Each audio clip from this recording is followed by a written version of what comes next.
Assalamualaikum warahmatullahi wabarakatuh. Shalom, Om Swastiastu, Namo Buddhaya, Salam Kebajikan. Kas sangat penting untuk menjaga kelancaran operasi perusahaan dan menunjang pelaksanaan keputusan-keputusan strategis jangka panjang.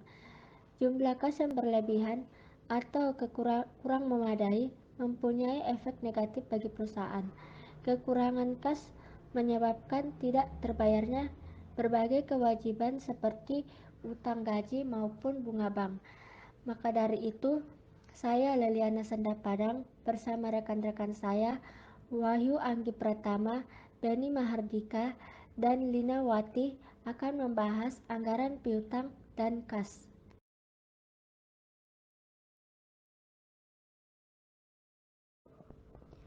Baik, kita masuk pada bagian pertama, yaitu anggaran piutang. Piutang di sini merupakan salah satu bentuk kekayaan dari suatu organisasi maupun perusahaan. Di sini piutang juga tergolong sebagai salah satu unsur aktiva lancar karena dianggap memiliki waktu perputaran yang cepat, yakni kurang dari 1 tahun. Adapun manfaat yang diperoleh dengan melakukan penjualan kredit ada 4. Yang pertama merupakan upaya untuk meningkatkan omset penjualan sehingga meningkatkan keuntungan bagi perusahaan maupun organisasi. Yang kedua, dengan meningkatnya volume penjualan, maka keuntungan diharapkan akan meningkat. Yang ketiga, dengan adanya hubungan utang piutang, maka hubungan dagang antara perusahaan dengan para pembeli menjadi lebih erat, sehingga kredit menjamin kontinuitas hubungan. Kemudian yang keempat, keuntungan dan selisih modal bunga. Meskipun kredit mempunyai akibat positif bagi perusahaan, tetapi juga beban maupun resiko harus ditanggung perusahaan yang melakukan penjualan kredit. Berikutnya, berbagai beban atau biaya yang ditimbulkan sebagai akibat pemberian kredit. Yang pertama ada beban biaya modal, di mana piutang sebagai salah satu investasi menyerap sebagian modal dari perusahaan yang tersedia. Bila mana perusahaan menggunakan modalnya sendiri, maka dengan adanya piutang, modal yang tersedia untuk investasi lain seperti persediaan aktiva tetap dan sebagainya akan berkurang. Yang kedua, biaya administrasi piutang. Biaya administrasi piutang ini meliputi biaya organisasi atau unit kerja yang diserahkan tugas untuk mengelola piutang, seperti gaji dan jaminan sosial lainnya. Yang kedua, biaya penagih piutang, seperti biaya telepon, surat menyurat, telegram, dan perjalanan para penagih piutang. Yang ketiga ada piutang tak tertagih. Piutang yang mungkin tidak dapat tertagih separuhnya, sehingga perusahaan bisa membentuk cadangan piutang ragu-ragu untuk mengantisipasi munculnya piutang yang tak tertagih. Berikutnya kebijakan piutang atau penjualan kredit. Ini dikarenakan piutang dapat memberikan tambahan keuntungan bagi perusahaan, namun juga dapat mengakibatkan timbulnya kerugian bagi perusahaan. Maka dari itu, perusahaan perlu membuat kebijakan yang jelas dengan mengatur masalah tersebut. Berikut ini adalah langkah-langkah yang perlu disiapkan, antara lain: langkah yang pertama, membentuk unit kerja yang dikhususkan untuk ditugaskan mengurusi piutang. Langkah kedua, menentukan kebijakan piutang yang jelas untuk dapat digunakan sebagai pedoman bagi unit kerja yang mengurusi piutang. Langkah ketiga, menentukan kriteria untuk mengukur efisiensi pengelolaan piutang. Kriteria tersebut mencakup 1. Tingkat pertukaran piutang, 2. Presentasi piutang tak tertagih yang sebenarnya, 3. Usia piutang rata-rata, dan yang keempat, biaya pengalian setiap jumlah tertentu dari piutang. Selanjutnya, kita akan membahas tentang pengaruh penjualan kredit pada arus kas. Penjualan tunai akan berakibat arus kas masuk terjadi bersamaan dengan transaksi penjualan, tetapi berbeda dengan penjualan kredit. Arus kas masuk dari penjualan kredit akan bergantung pada 4 hal, Yang pertama adalah jangka waktu kredit. Semakin panjang jangka waktu yang diberikan, maka semakin panjang jarak terjadinya transaksi penjualan dan penerimaan uang kas dari penjualan tersebut. Yang kedua, keaktifan para petugas penagih hutang. Semakin aktif petugas melakukan penagihan piutang, maka akan semakin cepat pula arus kas yang masuk ke dalam kas perusahaan. Yang ketiga, mutu atau bonaviditas para kreditur, di mana semakin tepat perusahaan memilih calon debiturnya, maka akan semakin bonafit debitur tersebut, sehingga akan semakin kecil kemungkinan mereka menunda pembayaran atas utang-utang dagangnya. Yang keempat adalah situasi usaha pada umumnya. Hal ini berarti jika keadaan situasi usaha cenderung normal dan likuiditas perusahaan secara umum baik, maka kemungkinan penundaan pembayaran akan relatif kecil. Tetapi, jika pasaran lesu, maka akan sulit memperoleh uang tunai, dan kemungkinan terjadinya penundaan akan semakin besar. Karena pertimbangan-pertimbangan di atas, maka perusahaan perlu membuat perkiraan tentang pola pembayaran piutang dari para debitur. Perkiraan ini disebut dengan anggaran piutang atau skedul pengumpulan piutang. Anggaran piutang memiliki 3 manfaat. Yang pertama adalah dapat diperkirakan posisi piutang pada berbagai waktu. Kemudian, dapat diketahui jumlah piutang yang sudah jatuh tempo. Dan yang terakhir adalah dapat memperkirakan arus kas masuk yang berasal dari penjualan kredit.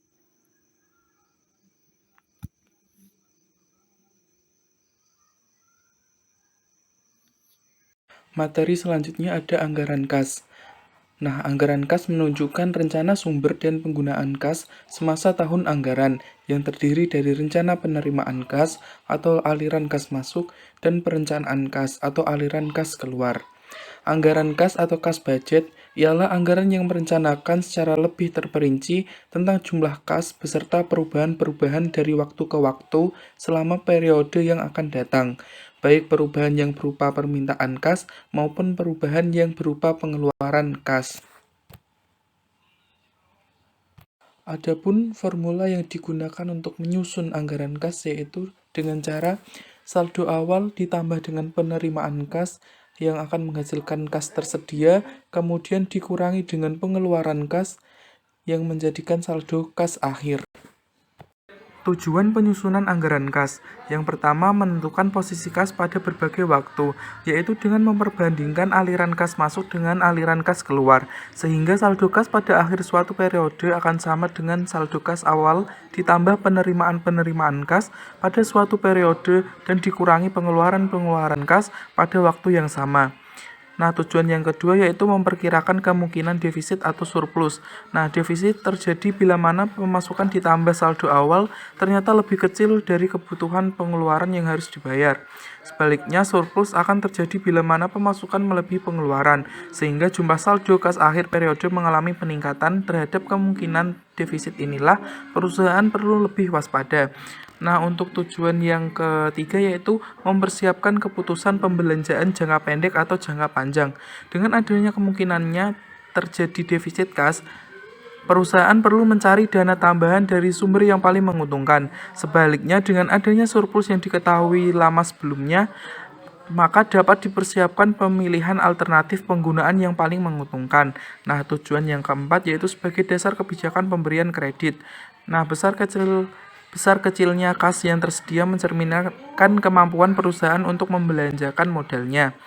Kemampuan pembelanjaan modal kerja ini pada gilirannya juga merupakan dasar bagi perusahaan untuk menggunakan kebijakan kredit sebagai upaya meningkatkan volume penjualan.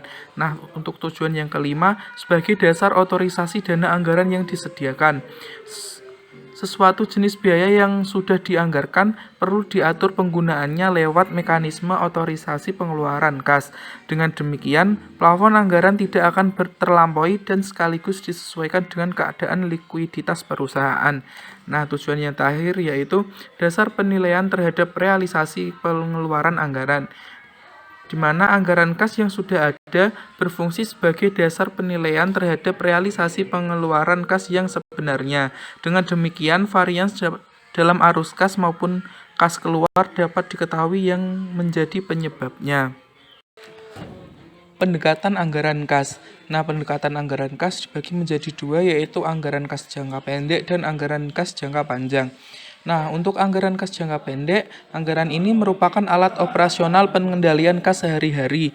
Jangka waktunya disesuaikan dengan anggaran tahunan. Anggaran ini juga berfungsi sebagai alat pemberi otoritas kas keluar yang secara terus-menerus disesuaikan dengan arus kas masuk dan di situasi keuangan pada umumnya. Nah, untuk yang kedua yaitu anggaran kas jangka panjang.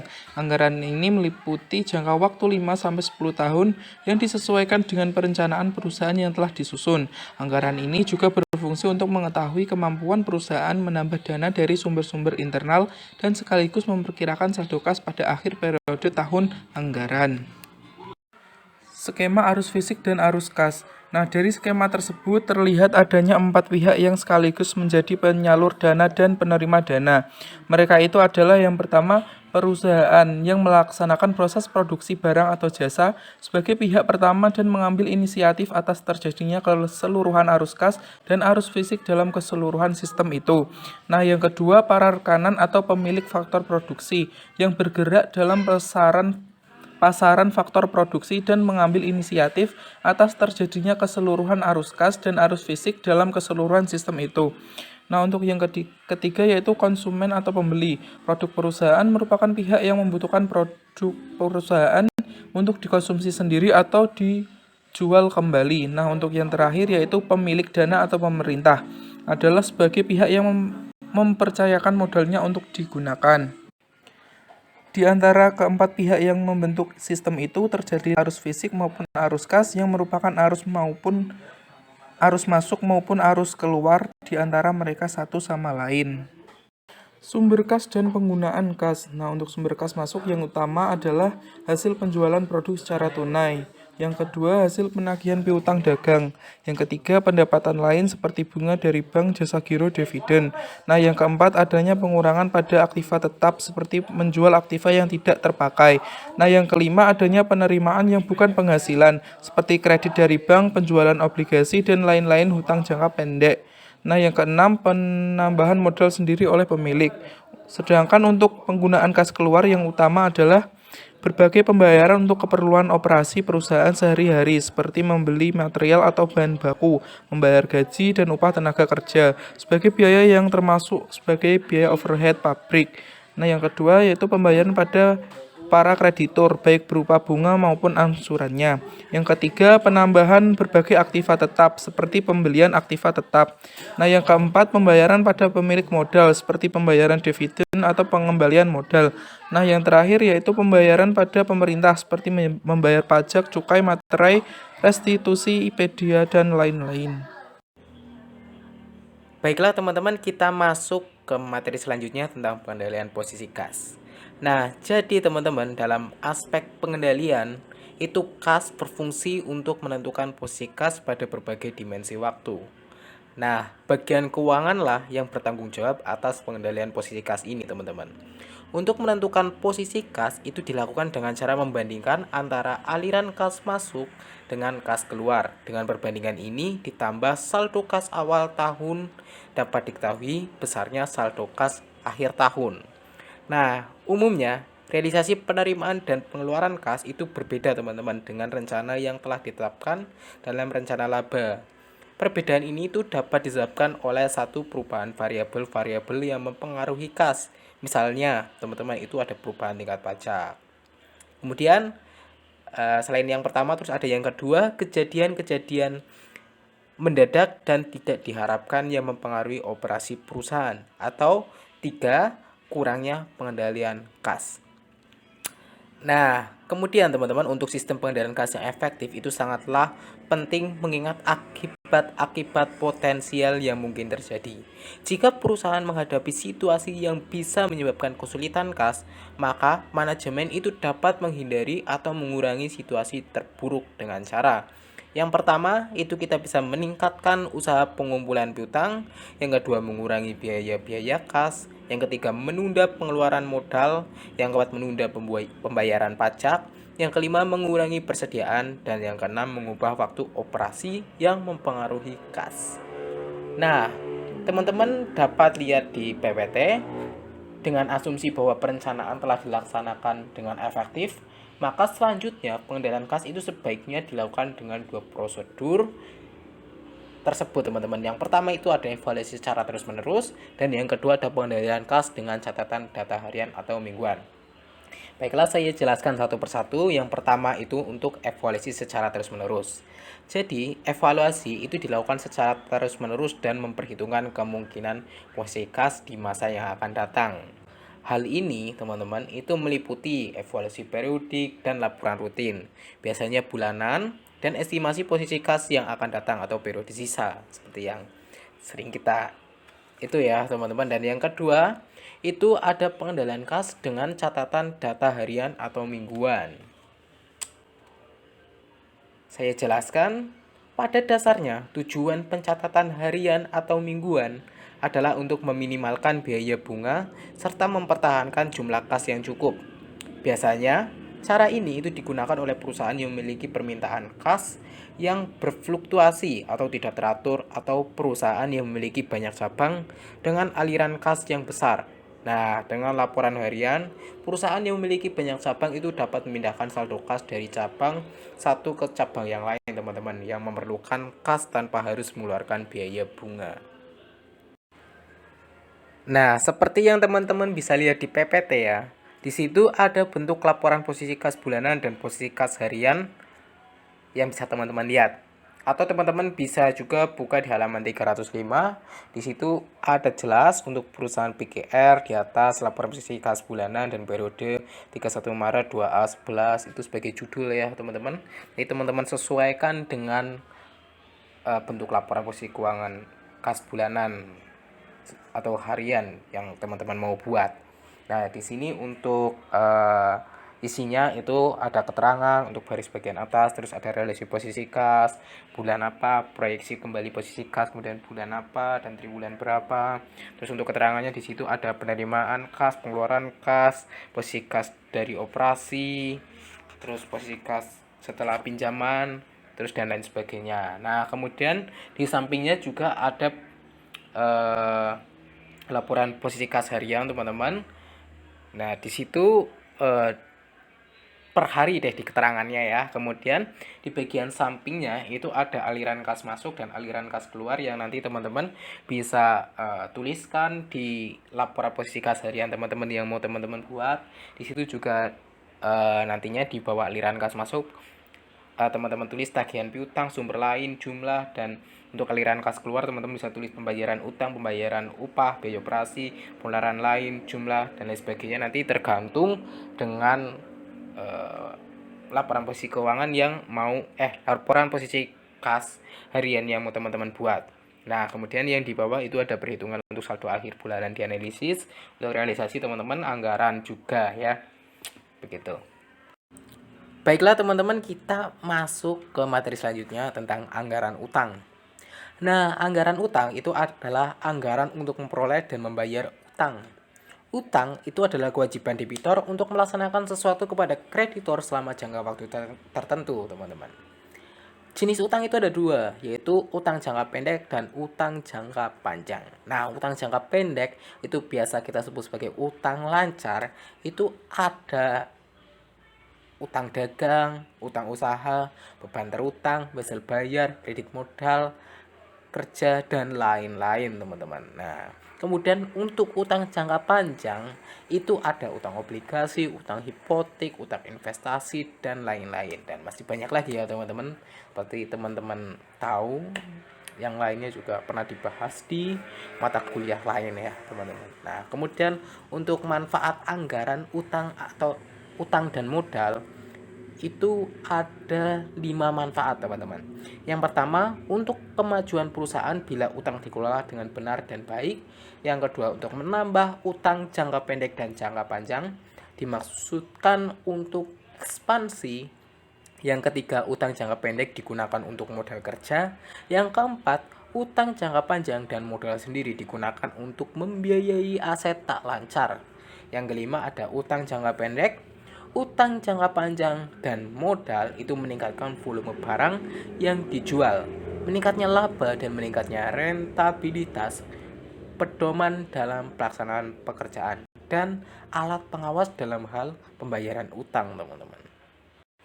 Di sini ada perbandingan laba sebelum ada utang dan setelah ada utang, teman-teman. Kita bisa lihat ya di PPT untuk penjualan sebelum ada utang itu 1.500, setelah ada utang meningkat penjualannya 1.800 ya, karena utang ya teman-teman. Harga pokok barang terjual sama, terus laba kotornya meningkat teman-teman. Beban usaha karena penjualannya meningkat ya, laba kotornya tentu meningkat ya. Kemudian ada beban usaha meningkat juga teman-teman, laba usahanya meningkat lagi. Nah begitulah ya teman-teman. Kemudian selanjutnya faktor-faktor yang mempengaruhi anggaran utang itu ada dua. Yang pertama ekspansi, yang kedua struktur modal. Ekspansi memperluas kegiatan perusahaan, memperluas kegiatan produksi, memperluas kegiatan pemasaran dengan tujuan memperoleh laba yang sebesar-besarnya. Untuk struktur modal, komposisi modal yang digunakan perusahaan untuk menjalankan kegiatan operasional perusahaan. Itu utang atau modal asing dan modal sendiri, teman-teman. Nah, di sini di bawahnya itu ada ilustrasi penyusunan anggaran utang, yang dimana yang pertama penyusunan anggaran utang jangka pendek. Nah, kita akan membahas soal penyusunan anggaran utang jangka pendek ya teman-teman, yang diilustrasikan. Tahap pertama, Departemen Keuangan bekerjasama dengan Departemen Pembelian rutin mengumpulkan data pembelian dan syaratnya. Tahap kedua, menghitung anggaran utang usaha pada periode tertentu, yang menyusun anggaran utang usaha itu yang ketiga teman-teman. Nah contoh, PT IGZ itu memiliki pembelian dianggarkan selama 3 bulan sebagai berikut. Untuk Januari pembelian yang dianggarkan 20.000, Februari 30.000, Maret 40.000, yang di total menjadi 90.000. Dan syarat pembayarnya itu 5/20 N30. Kebiasaan membayar 50% dari pembelian setiap bulannya itu dibayar dalam waktu 20 hari setelah bulanan pembelian. Terus 30% dibayar dalam waktu sesudah 20 hari dalam bulan yang sama. Kemudian 20%-nya lagi itu dibayar dalam bulan kedua sesudah bulan pembelian. Dari data tersebut itu dapat dihitung utang usaha yang dibayar sebagai berikut teman-teman. Untuk Februari kita tahu 50% dikali dengan 20.000 ketemu 10.000, dan potongannya 5% dikali 20.000 sama dengan 500.000. Kita masuk ke persyaratan sebelumnya ya teman-teman. Untuk 5/20 N30, jadi pembayaran sebelum 20 hari maka akan dipotong 5%. Oke. Selanjutnya ketemu 9.500, 30% dikali 20.000 sama dengan 6.000, itu dijumlahkan teman-teman ketemu 15.500 untuk bulan Februari. Kemudian kita hitung untuk bulan Maret teman-teman, 20% dikali 20.000 ketemu 4.000, dan 50% dikali 30.000 ketemu 15.000, dan untuk potongannya 5% dikali 15.750 kita kurangi dan ketemu 14.250. Nah, di sini kemudian kita hitung lagi 30% dikali dengan 30.000 ketemu 9.000, hasilnya ketemu 23.250 setelah kita tambahkan antara 14.250 dan 9.000 teman-teman. Nah, kemudian kita jumlahkan lagi dengan yang 15.500 ya teman-teman. Mohon maaf, dengan yang 4.000 ketemu 27.250. Untuk bulan April, nah kita hitung lagi teman-teman. Di sini 20% dikali 30.000 sama dengan 6.000, 50% dikali 40.000 ketemu 20.000. Untuk potongannya teman-teman ada 5% dan 30%. Hasil akhirnya yaitu 37.000. Untuk bulan Mei 20% dikali 40.000 ketemu 8.000. Nah, seluruh utang dibayar ke pemasok atau kas keluar, maka ketemu sebesar 87.500. Oke, untuk jumlah potongan pembelian 2.250, anggaran utang usaha PT IGZ selama 3 bulan sebagai berikut. Januari 20.000, Februari kita hitung maka ketemu 4.000, untuk pembeliannya 30.000 dan hasilnya 34.000. Untuk Maret yaitu 46.000. Selanjutnya untuk penyusunan anggaran utang jangka panjang teman-teman. Nah, Untuk penyusunan utang jangka panjang itu tahap pertama kita pengumpulan data alat produksi yang akan dibeli teman-teman. Nah tahap keduanya kita mengumpulkan data jangka panjang, kredit, dan bunga serta pembayarannya. Tahap ketiga kita menghitung dan menentukan besarnya anggaran utang teman-teman. Nah contohnya di bawah itu kita bisa lihat untuk PT IGZ membeli mesin dan alat pabrik rencananya itu dibayar dengan kredit investasi bank sebesar 11 juta. Lumayan ya teman-teman. Dengan ketentuan itu yang pertama bunga 12% setelah dibayar setiap akhir tahun. Kemudian angsuran pinjaman beserta bunganya itu dihitung secara anuitas. Yang ketiga angsuran pokok pinjaman dibayar tiap akhir tahun. Dan kemudian yang terakhir jangka waktu pinjaman terhitung dari awal tahun selama 5 tahun dengan tenggang waktu 1 tahun selama tenggang waktu bunga dibayar di muka. Nah, rumus perhitungannya kita bisa hitung dengan sebagai berikut ya teman-teman. Teman-teman bisa lihat di PPT.